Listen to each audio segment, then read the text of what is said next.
Brian. Good morning. How you doing? Good, buddy. How you doing? Good. Do you have an update on Daniel Jones's neck, his condition at this time? Yeah, he's. I'd say we're optimistic. He's feeling better today, so I think he's moving in the right direction. We'll see where he is, obviously, when he comes back on Wednesday, but doesn't feel terrible today. Do you have results from the X-ray and the scan he got today? No, I'm waiting to meet with these doctors after, but I'm optimistic after talking to him. That's optimistic about this week, you mean, or Yeah. just about his Yeah, about this condition week. long-term?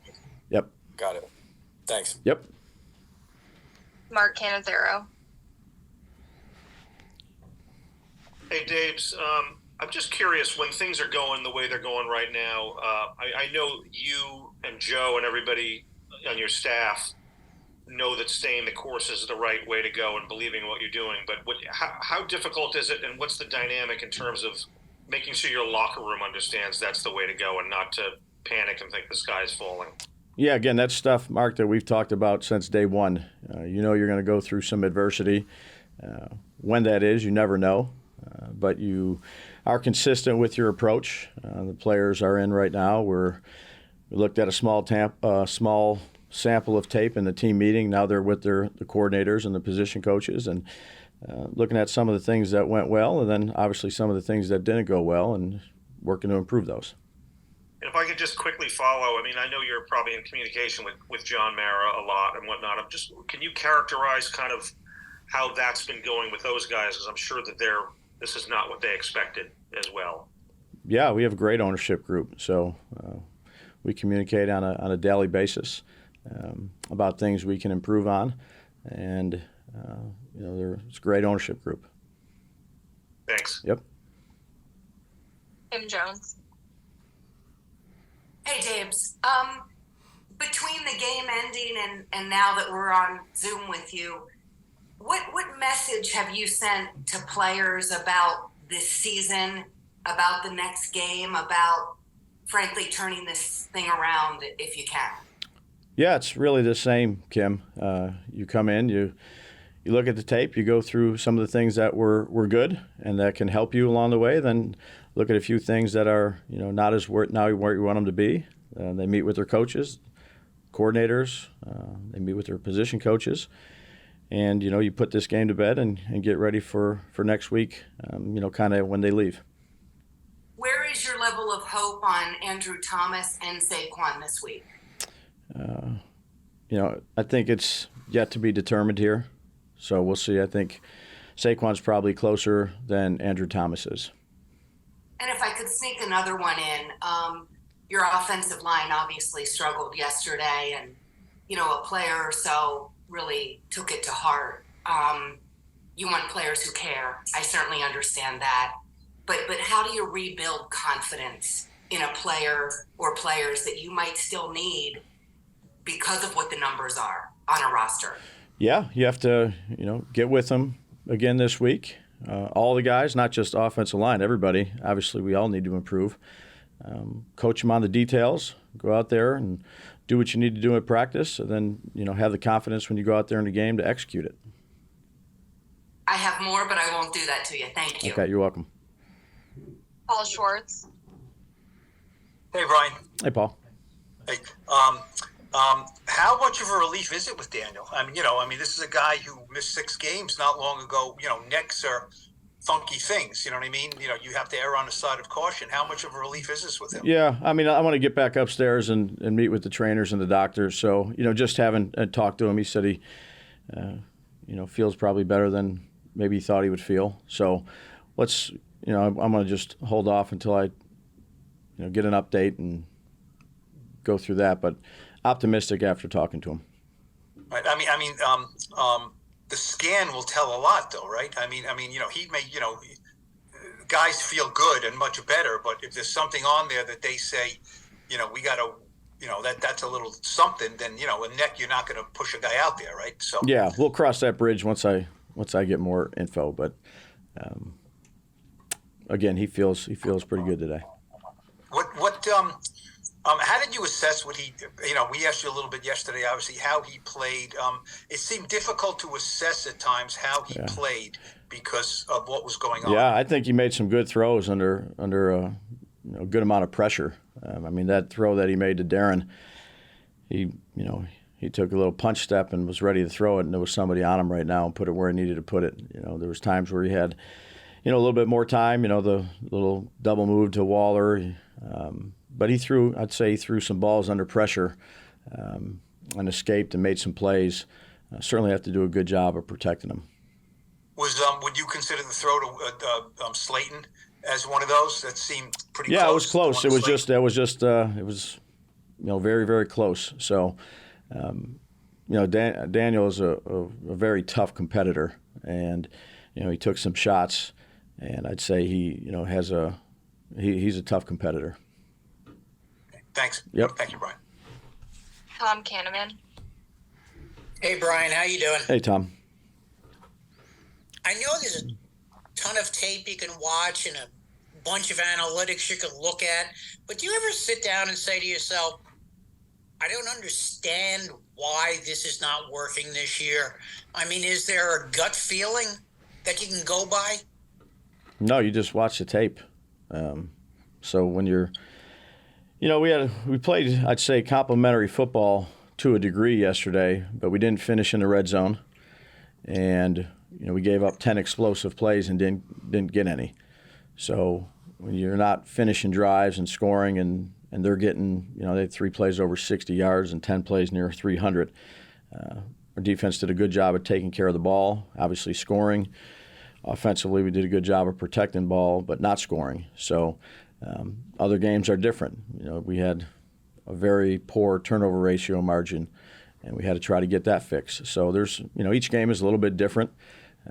Obviously not where we want to be, but, working to improve on that. Overall, though, do you get the sense the team is improving? Yeah, I'd say certain things each week. Then there's certain things that, whether you take a step back or they're not as good, you got to work on fixing those. But, it was a start relative to the 3 turnovers that our defense got and not turning the ball over. But there's certainly a lot of other things that were in play that, caused us to have the results that we had. Thank you. Yep. Jordan Renan. Hey, Brian, what's going on? Jordan? First, was Paris Campbell was he next in line to be your quarterback the other day? Yeah, he was, and we had another, kind of wildcat runner too. So that play that Tyrod lost his wind, we were set to go with another player. Right. And also, I'm curious, how do you move forward with your offensive line right now? Like, obviously, it's been problematic. You've been kind of going through guys, and the protection has been probably leaky at best. How do you go about trying to get that fixed at this point now that we're going into the 6th week of the season? Yeah, get into the classroom, go through it, and then get out there on a practice field.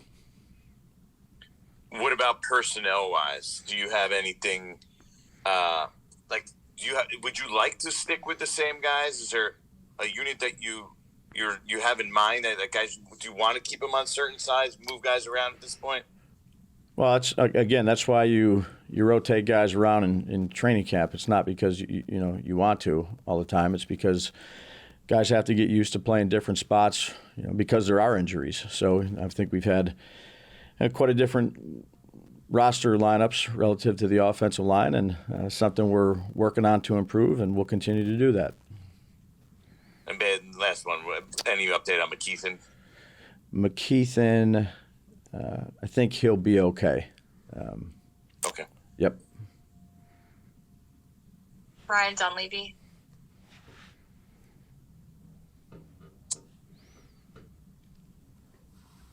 Hey, Brian. Hey, Ron.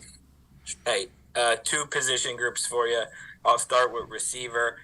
Do you think there's any credence to the idea that playing 6, I think it's 6, rotating 6 offensive linemen the way you guys are doing is not allowing anybody to maybe get in a groove, and you have to shorten that rotation at all? You talking about for receiver? Yeah, Yeah, sorry, no, we'll play all our guys, but again, it all works together. Protection, creating separation, being where we're supposed to be, right reads, everything plays in together relative to the passing game. So, is there anything they can? I mean, do they have to just, with the way the state of the offense is, what can they do? I mean, do they have to just? Yeah, get no, their I'd say they've been where they needed to be most of the time, and they're doing a good job of creating space and giving the quarterback platforms and areas to throw the football. Got to finish some of the catches that we had an opportunity to make, but it all works together. And then the other position group was back to the offensive line. Sure. I always hear, Brian, coaches say, I'll never ask a player to do something that they can't do.